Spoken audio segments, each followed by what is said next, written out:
Hey guys, welcome and welcome back to my YouTube channel. I Ritika और guys स्वागत है आपका मेरे यूट्यूब चैनल में। आई होप कि आप सब अच्छे होंगे और आपका एग्ज़ाम भी एकदम नज़दीक आ गया है।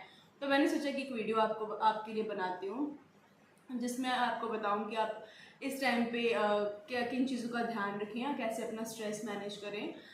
तो गाइज जैसे कि आपके एग्ज़ाम में सिर्फ और सिर्फ अभी 5-6 दिन ही रहे हैं इंग्लिश वालों के, और बाकियों के तो सिर्फ 2-3 दिन ही रहे हैं।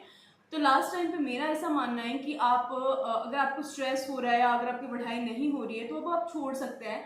क्योंकि अगर मैं मेरा पर्सनल एक्सपीरियंस बताऊं तो मैं लास्ट एक हफ्ते जो एग्ज़ाम से पहले हुई इतना नहीं पढ़ पाती थी, और मैं बहुत कम पढ़ पाती थी। एक हफ्ते पहले 2 या 3 घंटे ही मेरे निकलते थे। अगर आप ज़्यादा निकाल पा रहे हैं तो वेल एंड गुड है, बट जो बच्चे इस टाइम पे नहीं निकाल पा रहे हैं तो मेरा ये पर्सनल एक्सपीरियंस है कि उससे इतना ज़्यादा कोई फ़र्क नहीं पड़ने वाला है। आपके अनकॉन्शियस माइंड के अंदर चीज़ें ऑलरेडी फिट है तो वो आपको वहाँ पे ज़रूर याद आएंगी।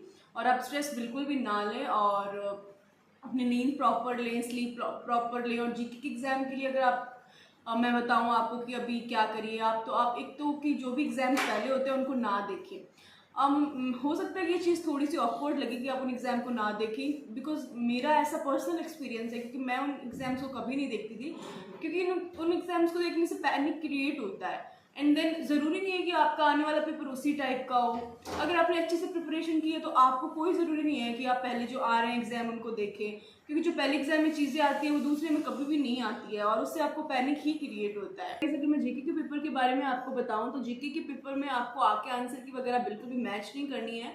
और एग्जाम हॉल के अंदर आप ये चीज़ ध्यान रखना कि कैसे आप पेपर को अटेम्प्ट करें।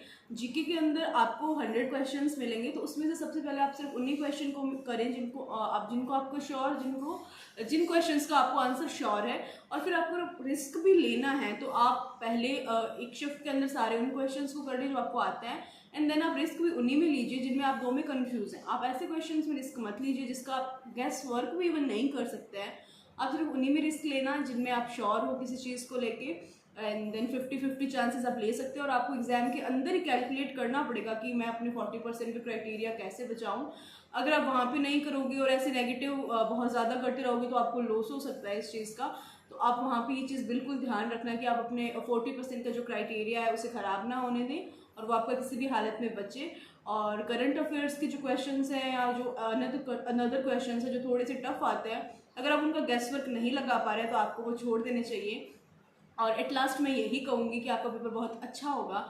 अगर आपने शिद्दत से अच्छे से प्रिपरेशन किया तो आपको टेंशन लेने की कोई भी ज़रूरत नहीं है, क्योंकि आपकी जैसी सिचुएशन सब स्टूडेंट्स, सब कैंडिडेट्स की है। कोई भी आपसे आगे या कोई बहुत ज़्यादा ऐसा कुछ नहीं होता है, और आपके पास सीट्स भी बहुत ज़्यादा है, तो आपका पेपर डेफिनेटली बहुत अच्छा होगा या आपका सिलेक्शन ज़रूर हो जाएगा। आप बेसिक से बेसिक चीज़ें पढ़ें, बेसिक क्वेश्चन को गलत ना करें तो आपको कोई प्रॉब्लम नहीं होगी। और आप स्ट्रेस बिल्कुल भी ना लें, क्योंकि अगर जिसने मेहनत की है उसका ईश्वर भी उस चीज़ का साक्षी रहता है, तो आपको ज़रूर उस चीज़ से बेनिफिट देंगे भगवान। और आप बस अपना अच्छे से खाइए पिए मस्त रहिए। पेपर है इस तरीके का प्रेशर अपने आप पे मत लीजिए, क्योंकि वो जैसा होना है वैसा ही होगा। आपके ऐसे करने से कुछ नहीं होगा और वो अच्छा ही होगा। अगर आपने अच्छे से प्रिपरेशन की है तो अच्छा ही होगा। तो सबको अपने पेपर के लिए शुभकामनाएं। Bye, that's it for this video.